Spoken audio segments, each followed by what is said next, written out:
ஓவியா, திமுக ஆட்சி பொறுப்பேற்று 5 ஆண்டுகள் நிறைவடைய உள்ள சூழ்நிலையில் விடுபட்ட திட்டங்கள் மற்றும் வரக்கூடிய இடைக்கால பட்ஜெட்டில் என்னென்ன புதிய அறிவிப்புகள், ஏற்கனவே நிறைவேற்றப்படாத திட்டங்களை நிறைவேற்றுவதற்கான நிதி ஒதுக்கீட்டில் எது எது முக்கியமான திட்டங்கள் நிறைவேற்றப்படாமல் இருக்கிறது என்பது குறித்து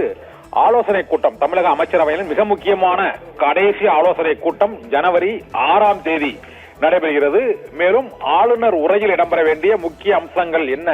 என்பது குறித்தும் இன்றைய இந்த அமைச்சரவை கூட்டத்தில் ஆலோசிக்கப்படும். முக்கியமாக அமைச்சரவை கூட்டத்தில் தமிழகத்தில் உள்ள அனைத்து மாவட்டங்களிலும் நிறைவேற்றப்படக்கூடிய திட்டங்கள், என்னென்ன திட்டங்கள் பெண்டிங் இருக்கிறது, அந்த திட்டங்களுக்கான அவசர நிதி ஒதுக்கீடு எவ்வளவு செய்ய வேண்டும், இந்த நிதிநிலை அறிக்கையில் அதற்கான நிதி ஒதுக்கீடு மற்றும் பொங்கல் பண்டிகை வருவதை ஒட்டி பொங்கல் பரிசு தொகை, இது தேர்தல் காலம் என்பதால் அந்த பொங்கல் பரிசு தொகையை எவ்வளவு வழங்கலாம் என்பது குறித்து இறுதி முடிவெடுப்பது, பழைய ஓய்வூதிய திட்டம் உள்ளிட்ட நிறைவேற்றப்படாத வாக்குறுதிகளை நிறைவேற்றுவதற்கு என்னென்ன நிதி ஒதுக்கீடு செய்வது என்பது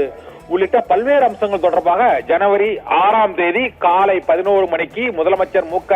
ஸ்டாலின் தலைமையில் தலைமைச் செயலகத்தில் அனைத்து துறை அமைச்சர்கள் நடைபெறக்கூடிய இந்த அமைச்சரவை கூட்டமானது இந்த திமுக அரசின் கடைசி அமைச்சரவை கூட்டமாக கூட இருக்கக்கூடும் என எதிர்பார்க்கப்படுகிறது. ஏனென்றால்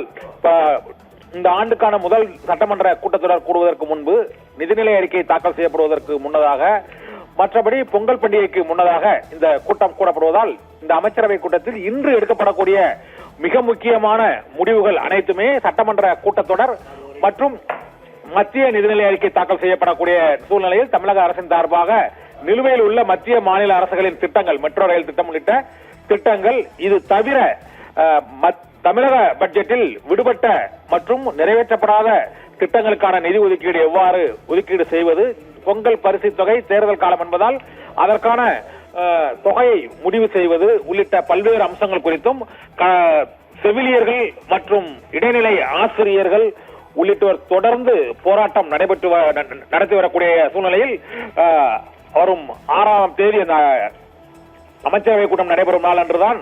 ஜாக்டோஜியோ போராட்ட அறிவிப்பும் இருக்கிறது. அதற்கு முன்னதாக அவர்களுடைய கோரிக்கைகள் தொடர்பாக அந்த போராட்டத்தை அவர்கள் வாபஸ் பெறுவதற்கான என்னென்ன நடவடிக்கைகளை எடுக்க இயலும் என்பது உள்ளிட்ட பல்வேறு மிக முக்கியமான அரசு ரீதியான முடிவுகளும் மற்றும் நிதிநிலை அறிக்கை, ஆளுநர் உரை உள்ளிட்ட முக்கிய அம்சங்களில் இடம்பெற வேண்டிய அம்சங்கள் என்னென்ன என்பது குறித்தும் இன்றைய அமைச்சரவை இந்த ஜனவரி 6ஆம் தேதி நடைபெறக்கூடிய அந்த அமைச்சரவை கூட்டத்தில் மிக முக்கியமான முடிவு எடுக்கப்படும் என எதிர்பார்க்கப்படுகிறது. ஓவியா.